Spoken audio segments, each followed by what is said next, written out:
So my name is Danielle Pearson, elementary education, and I'm reading and language arts endorsement. So I chose to do a literature review of the Common Core, and the way I got this idea was because last year someone came and presented and he did it on the new science standards. So the Common Core is kind of a new thing. Do you guys know what the Common Core is? Yeah, so it's something that directly affects us in the classroom. So it affects teachers because they're starting to ask you to align your lesson plans to these core things. So some of them are pretty complex. So if you're not aware of them in interviews and when you're teaching, you may run into some trouble.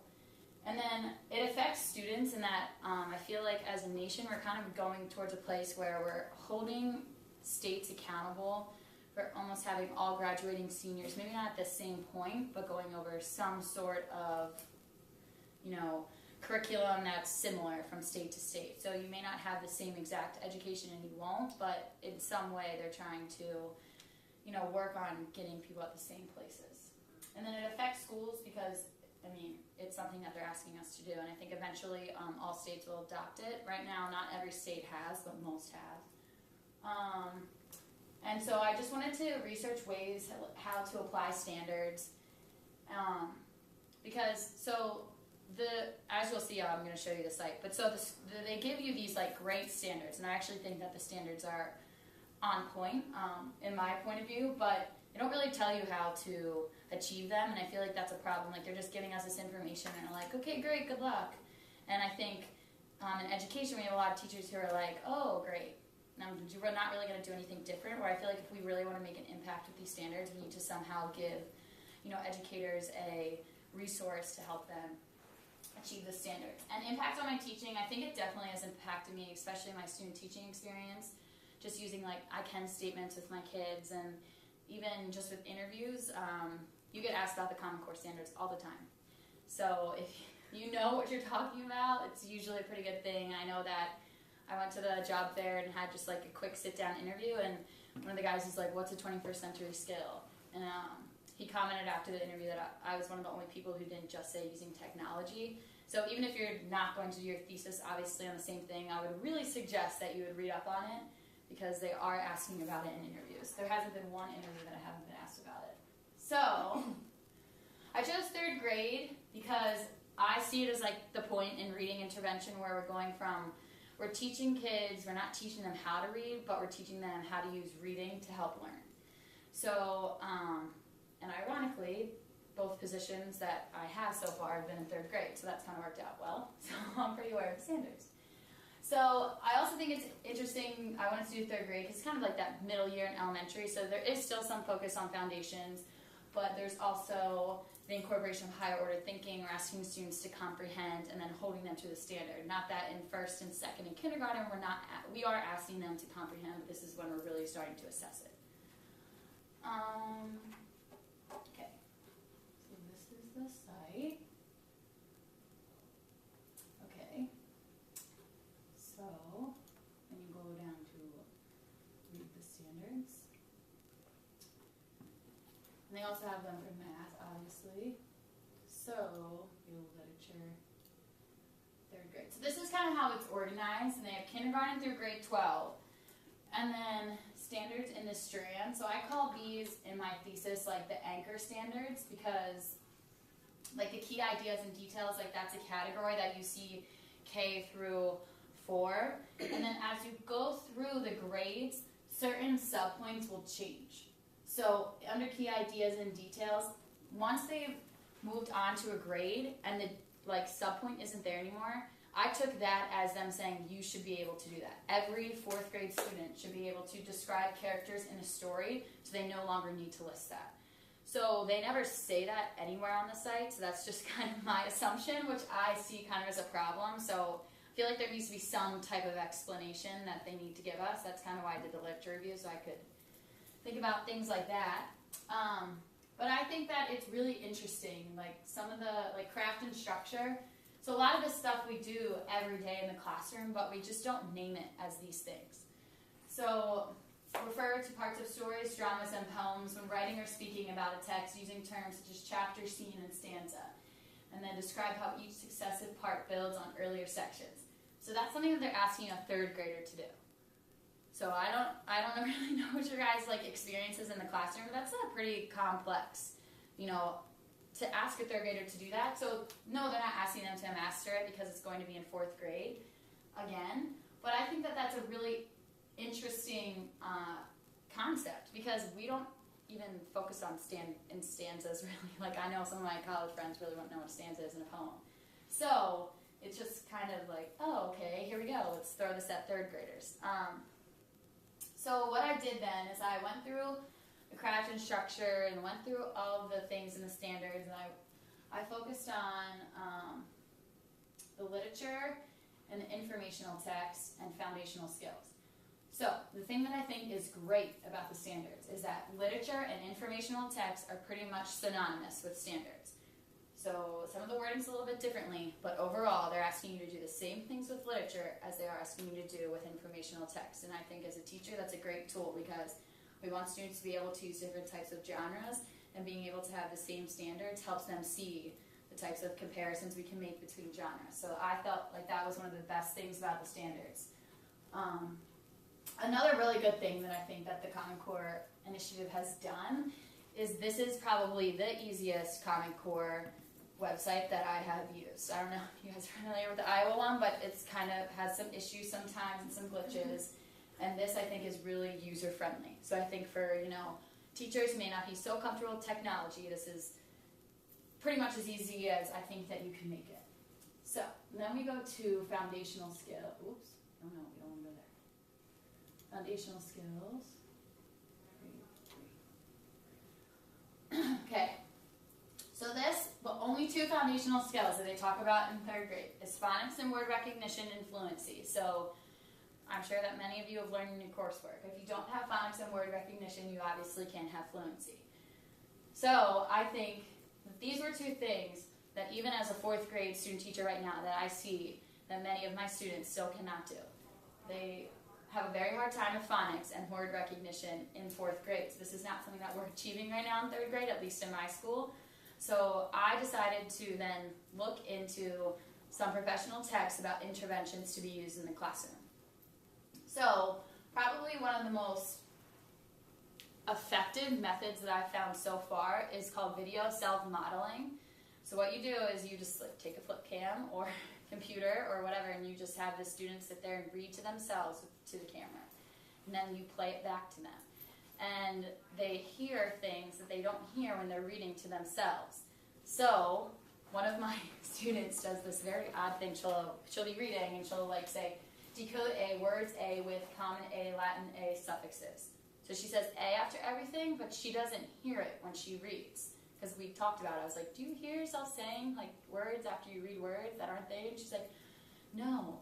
And then I video self-modeled to her and she was like, oh, I never knew I did that. And I was like, yeah. So I did that kind of work with her. And actually we just did DRA testing and her score went up so much. Like she's at an instructional 40, which is grade level for 4th grade. So it was really effective. And she jumped up about 3 points on the DRA scale. So I think it's just a bunch of those different interventions, but I know that really helped her with her fluency time. So with the sources that I found, and Linda helped me a lot with finding different professional sources, is I would take the interventions and see if they didn't have hard data or some type of research supported, then I would do the intervention on my student that I had in the classroom and that I was tutoring, and then see how those things worked out for them. So there were things that I didn't choose to use, but some of them that are in the paper were actually really effective that I would use in my own teaching, because I kind of saw this as an opportunity to teach myself something new that I would like implement in my classroom first year and even use now as a student teacher. So that's kind of the standards, and seriously, go to this page because they will ask you questions. I promise. Okay, so process. So I know that a lot of your questions are like, wow, your paper's awful. Like, I know. So my personal writing process is what I did is I went through and did a lit review of the standards, and then all of like my pedagogy in that section is pretty much my research notes that I just typed up. So right now, I'm in the process of finishing my lit review section. I just sent, hopefully, my final corrections to Linda, and then I'll start writing my pedagogy. So I kind of do my writing a little bit differently. I'm like very like sectioned off, and I do it that way just because that helps me on my timeline. I don't know. And then my relationship with my mentor. So I think that Linda has been super helpful, at least in my process. So, and I was I felt like confused when I was sitting in your seats, like, what's my mentor going to do? So what Linda and I did was we sat down and we made a little contract, like, what did I want to study and why? And that really helped me I was at a place where I didn't know what the heck I was going to do. Have you told them who your mentor is? Oh yeah, it's Linda Fielding. Have you guys had her? She's retiring right now, so, yeah, thanks, that would probably be helpful. And so she helped me do that, and then she also said, like, these are some sources that you could use, and then we just kind of emailed back and forth, or I'd go to her office and talk about it. Then when I had a draft written, I sent it to her, and she makes all those, like, editing track suggestions, and then I'll meet with her probably every 2 weeks and be like, this is where I'm at in my process. What if I made it sound like this? So my paper has, like, evolved a lot, and I'm actually pretty happy with this part of the draft, but I think it's really important, and I don't know, like, when you write your first draft, like, just expect that it's going to get torn apart. If you're going to, like, be submitting this type of thesis, I really viewed it as, okay, this is my process, and I know this isn't my final draft, but I'm just going to keep working. And I feel like even when I get probably my final draft, there'll still probably be things I want to change. So, just kind of viewing a draft is definitely a draft, and not just expecting, like, the first time you write it that it's going to be done, because it's not. Yeah, so right now I'm in my final stage, and I need to go through and work on my pedagogy and, you know, kind of comment on those things. Right now it's pretty much just quotes that I felt were important that I want to include, and I need to really work with that and work on my conclusion. So that's kind of like things about the process that I wasn't sure of. Yeah, so that's pretty much my thesis, and if you have any questions, you can ask me. You can ask her questions about HOP or anything. Anything, open book. Related to her professional life. Yeah. So when did you decide you were doing this for your research? Probably last fall. Yeah. Okay. Last fall, and So then you were a junior? yeah. No, it was last spring. You're a senior now. Yeah. Yeah, it was kind of, because you did stuff over the summer. Yeah, so it was last spring. Yeah. So I think I did a lot of my research over the summer, and then I wrote it over winter break, just because, well, I play field hockey, so doing it in the fall was like, wasn't going to happen. So I did a lot of it over like breaks, and just kind of locked myself and made myself do it, because it's not something you want to put off, because it's a lot of work. And this is, you can see that in this case, she had a really good reason for not finishing this before her student teaching, because she's trying things in her student teaching. But unless you've got that really good reason, don't let it default to doing it, because it's got to make it more challenging to write it while you're student teaching. Yeah, because once you student teach, you have like narrative strain and stuff. So that's why I did the text, like the literature review before I started student teaching, because that's like the bulk of my paper, and then the pedagogy are things that like I'm still working on. Well, not anymore. Now I'm writing it, but so. Thank you. Any other questions? Yeah, but definitely be ready to edit and edit and edit.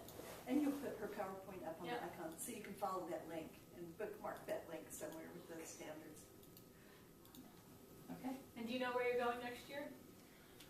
So I actually have a job in Arizona, but I'm not sure if I'm going to take it. I told everyone I wasn't going to sign a contract until graduation, until I was done.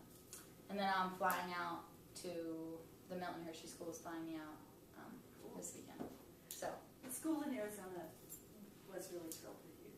They were just in awe of how you interviewed and how competent you were and knowledgeable. They didn't mention Common Core, but that may have Are you, I'm just curious, are you not hearing about Common Core in the classes you're taking? We are. Oh, okay. yeah. Okay, that's a relief. Because the way you were talking about it, like, Yeah, I just think like we It's know what coming it through. is, but I would say like really like look at it. You're like, oh yeah, I know I can copy and paste the standards, but maybe like really read them. Well, of course, if you're not in English or math, you're not hearing as much about it, except like if you're in a social studies classroom, they're likely to be stealing your kids at different points in the year from your class to have them work on something else. So I have lots of social studies friends who are experiencing that. Yeah. Thank you. You're welcome.